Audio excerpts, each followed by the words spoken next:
kita pengen tadabbur ayat supaya bisa healing perasaan kita yang sedang terluka, healing tentang beban kita. Gimana cara biar kita tuh, kalau bahasa terapis tuh, rilis beban, masalah, curhat supaya rilis gitu kan, rilis curhat. Oke, itu salah satu metode. Terus apa metode lain untuk kita rilis atau kita bisa healing dengan ayat-ayat Al-Quran? Tadabbur. Jadi ada tafakkur, ada tadabbur, ada terapi.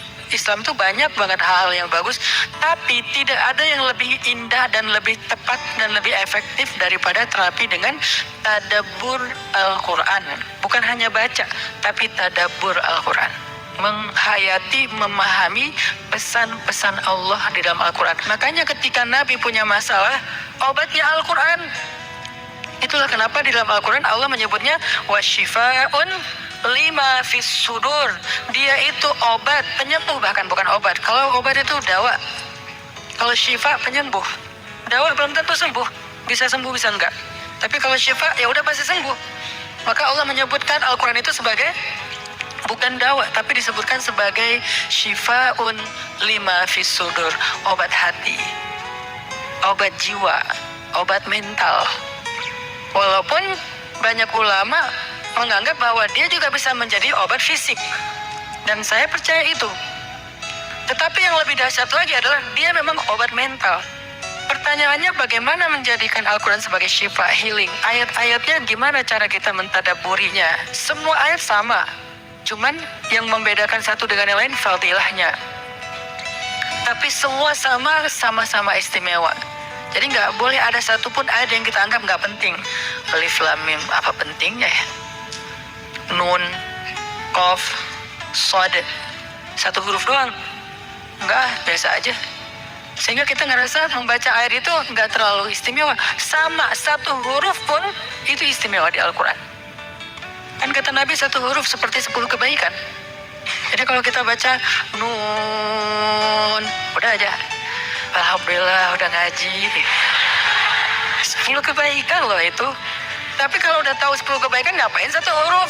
Udah aja wal qalami wa ma yasturun, lanjut dong. Udah tahu tuh 10 kebaikan cuma satu huruf, sayang banget ya karena ada waktu. Dan ketika membacanya jangan target saya harus cari waktu yang tepat nih buat baca Quran biar khatam 1 juz. Jangan cari waktu yang tepat, susah. Lama-lama sampai malam akhirnya nggak kebaca. Asal ada waktu baca aja dulu, dapat 1 halaman, dapat 2 baris, dapat 1 baris, pokoknya baca aja dulu. Jadi tadabbur, cara untuk bisa menjadikan Al-Quran sebagai syifa, tadabbur. Bagaimana dulu Nabi, sahabat, orang-orang solih mentadabburi Al-Quran? Yang pertama adalah mereka membaca Al-Quran secara tematik, supaya kita dapat sesuai dengan problem kita, masalah kita, hajat kita, tematik. Lagi ada masalah apa kita? Karena ayat Al-Quran turun kepada Nabi pun secara tematik, secara kontekstual. Apa yang dialami Nabi, itulah ayatnya. Al-Quran tidak turun sekaligus kepada Nabi, turun sekaligusnya itu di Lauhul Mahfuz. Lalu sampai kepada Nabi berangsur-angsur selama 23 tahun. Kenapa berangsur-angsur Ustaz? Dan kenapa nggak urut? Turunnya yang pertama adalah Al-Fatihah dan Al-Alaq. Kenapa sekarang Al-Fatihah lalu Al-Baqarah? Kenapa enggak Al-Fatihah, Al-Alaq, kemudian surat apa lagi yang berurutan sesuai dengan urutan turun? Kenapa kok dibalik-balik, kok diacak-acak? Karena Al-Quran turun itu secara tematik, teman-teman. Hikmahnya apa? Hikmahnya karena dia tidak turun untuk sekedar dibaca. Dia turun untuk ditadaburi supaya jadi solusi, petunjuk dalam hidup. Petunjuk apa? Petunjuk terhadap masalah yang lagi dihadapin. Dan kita nggak akan dapat petunjuk kalau nggak ngerti kan? Coba baca petunjuk penggunaan obat. Bahasanya bahasa bahasa Thailand misalnya. Banyak hap-hapnya.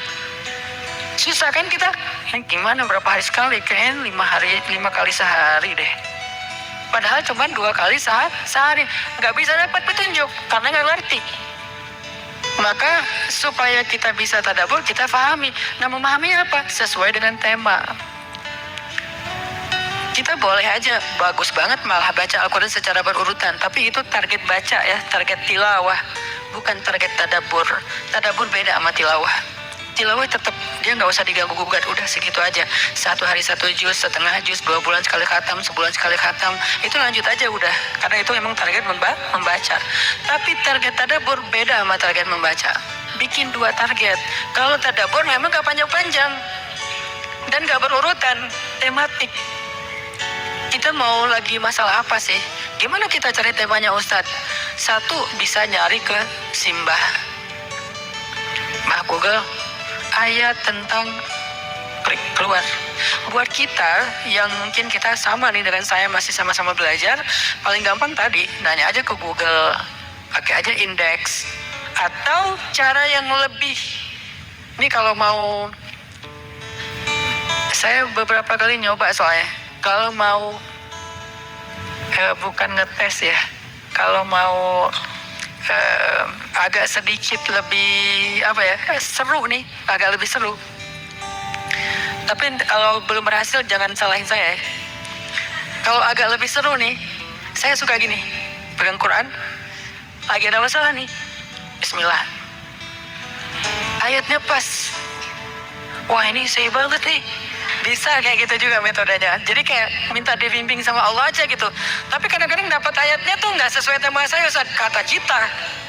Padahal kata Allah, ini yang kamu butuhin tuh ini nih. Bisa gitu juga. Dengan syarat membukanya pakai Bismillah. Bukan membuka, yang itu ya Allah ya, yang itu ya. Jangan maksa. Allah lebih tahu Bismillah. Ayatnya tentang makanan. Oh mungkin kita masalahnya emang masalah berat badan mungkin, atau masalah mubazir mungkin, sehingga merembet kemana-mana. Allahu alam. Tapi kalau mau lebih jelas ya udah cari pakai yang tadi, dapat ayatnya secara tematik.